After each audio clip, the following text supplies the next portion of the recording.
Hello, stop kidney dialysis में आपका बहुत बहुत स्वागत है।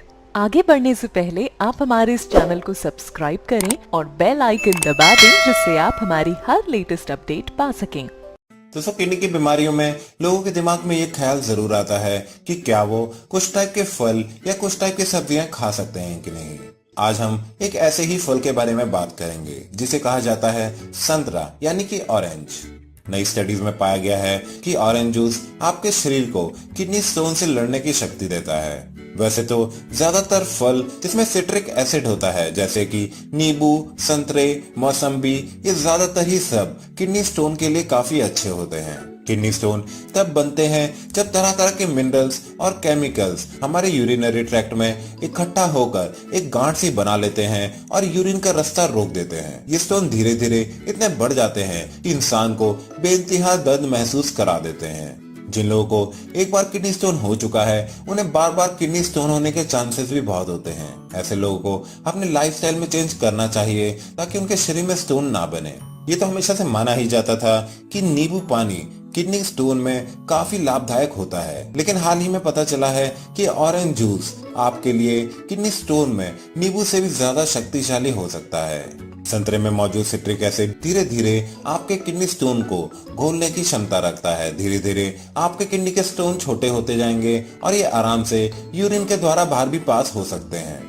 किडनी स्टोन एक बहुत ही पेनफुल कंडीशन है जिसका बचाव ही बेहतर है, पर यह भी ध्यान रखना जरूरी है कि ऑरेंज अगर आपके लिए फायदेमंद है इसका मतलब ये नहीं कि आप इसे दिन भर पीते रहें। अगर आप डेली एक गिलास ऑरेंज जूस भी पिएंगे तो महीने भर में आपकी किडनी की काफी दिक्कतें सॉल्व हो सकती हैं। पर यह भी ध्यान रखना जरूरी है कि आपको किडनी स्टोन के अलावा और कोई किडनी की बीमारी तो नहीं। हमारा मतलब है कि कहीं किडनी स्टोन की वजह से आपकी किडनियां फेलियर की कगार पे तो नहीं पहुंच चुकी। जिन लोगों की किडनियां फेल हो जाती हैं उनके शरीर में तरह तरह के मिनरल्स इकट्ठा होते जाते हैं। ऐसे ही एक मिनरल्स में है पोटेशियम। वैसे तो पोटेशियम हमारी किडनियों द्वारा आराम से फिल्टर करके बाहर निकाल दिया जाता है, पर अगर किडनी ढंग से काम नहीं कर रही तो यही पोटेशियम हमारे शरीर में इकट्ठा होता जाता है और हमारे शरीर में कई तरीके की दिक्कतें देने लगता है। पोटेशियम लेवल अगर आपके शरीर में ज्यादा बढ़ जाए तो आपकी हार्ट बीट ऊपर नीचे हो सकती है और आपको हार्ट अटैक का डर भी बना रहता है। तो फिर आखिर ऑरेंज जूस और किडनी फेलियर का क्या कॉम्बिनेशन है? दरअसल में ऑरेंज जूस में पोटेशियम की मात्रा बहुत ही ज्यादा होती है और यही पोटेशियम किडनी की बीमारियों में आपके लिए जहर बन सकता है।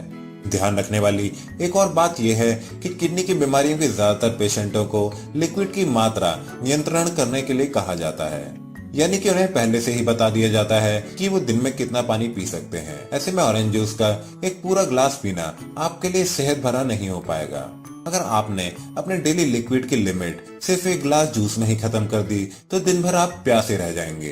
इसलिए अगर आप ऐसी कंडीशन में ऑरेंज जूस पीते भी हैं तो अभी बहुत ही कम मात्रा में पीजिए। यानी कि कुल मिलाकर बात यह है कि अगर आपको सिर्फ किडनी स्टोन है और अगर आपको किडनी की और कोई बीमारी नहीं है तो ऑरेंज जूस आपके लिए एक वरदान जैसी चीज हो सकती है। ये धीरे धीरे आपके किडनी स्टोन को डिसॉल्व करती रहेगी और आपके किडनी स्टोन की दिक्कत धीरे धीरे सॉल्व होती जाएगी। ऑरेंज जूस पीने से आपके शरीर में फ्यूचर में किडनी स्टोन ना बनने के भी चांसेस बढ़ते जाएंगे। पर वहीं अगर आपको किडनी की कोई क्रॉनिक बीमारी हो रखी है तो ये ऑरेंज जूस आपके लिए काफी घातक हो सकता है। ये आपकी बीमारियों को और ज्यादा बढ़ावा दे देगा और आपकी किडनियों पर और ज्यादा दबाव बढ़ता जाएगा। पर अगर आपको किडनी की कोई बीमारी हो गई है तो इससे लड़ना ही बेहतर है, जिसके लिए आपको जरूरत पड़ेगी कर्मा आयुर्वेदा के आयुर्वेदिक ज्ञान की।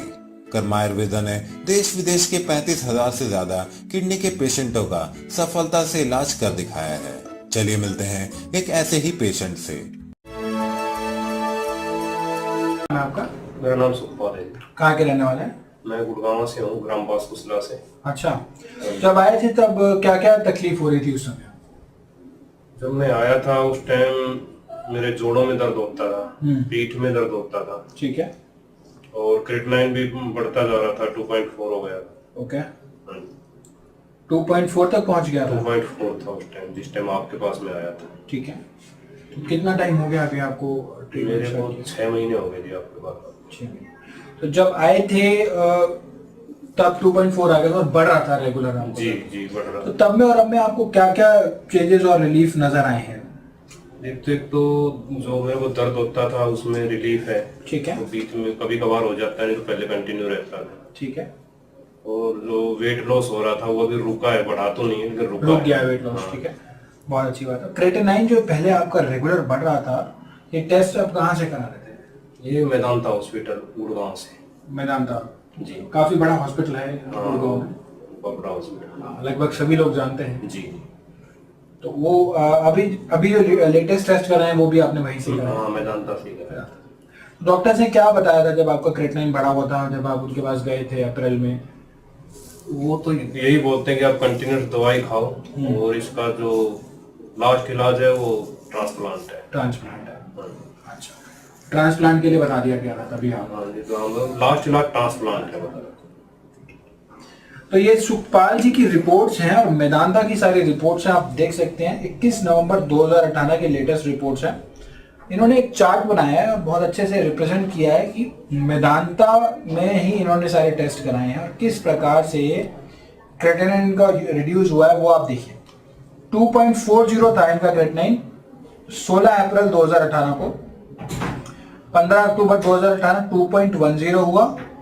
21 नवंबर 2018 1.90 हुआ। ये सब लिखा हुआ है इनके UMHID नंबर और ये बिल्कुल जेन्युइन रिपोर्ट्स हैं जी। ये आपने अपना यहीं से जाके कराई है ना? हाँ जी। 2.4, 2.1 और 1.9 हो गया क्रेटिनाइन, रेड वैल्यू हट गई। यूरिया 82 था, फिर 64 हुआ, 55 हो चुका है, near to the normal range, reduce हो रहा है। पहले बढ़ रहा था, अब रिड्यूस होता चला जा रहा है। यूरिक एसिड की बात करेंगे, पहले 8.6 बढ़ा हुआ था, अब 7.3 की रेंज में आ गया, नॉर्मल हो गया। और बाकी हम इसकी बात करेंगे और सोडियम भी जो है वो नॉर्मल के रेंज में आ गया और पोटेशियम जो है वो भी नॉर्मल है। बाकी सारे के सारे इलेक्ट्रोलाइट जो वो नॉर्मल है। किस प्रकार से क्रिटिकल वैल्यूज थी और क्रिटिकल वैल्यूज जो है वो ये जो डेंजर साइन था ना, ये पहले इन रिपोर्ट्स के अंदर आता था, अब वो नहीं है। मतलब out of the danger sign है ये अब, और बहुत अच्छी इनको रिकवरी हुई है। मेदांता हॉस्पिटल की ये रिपोर्ट्स आपके सामने। और सुखपाल जी जो गुड़गांव के निवासी हैं और उसी समय आपको ट्रांसप्लांट और डायलिसिस बता दिया था डॉक्टर ने। जी। मेदांता जी तो अब जो है ये दोनों ही प्रक्रियाओं से बाहर हैं और बहुत अच्छे इनको चेंजेस और रिजल्ट्स आए। तो देखा आपने कैसे कर्म आयुर्वेदा का अद्भुत ज्ञान इस पेशेंट के लिए वरदान साबित हुआ। आशा है वीडियो आपको जरूर अच्छा लगा होगा। इस वीडियो को लाइक, शेयर और हमारे चैनल को सब्सक्राइब करना ना भूलें। मिलते हैं अगले वीडियो में। हेल्दी रहें, खुश रहें।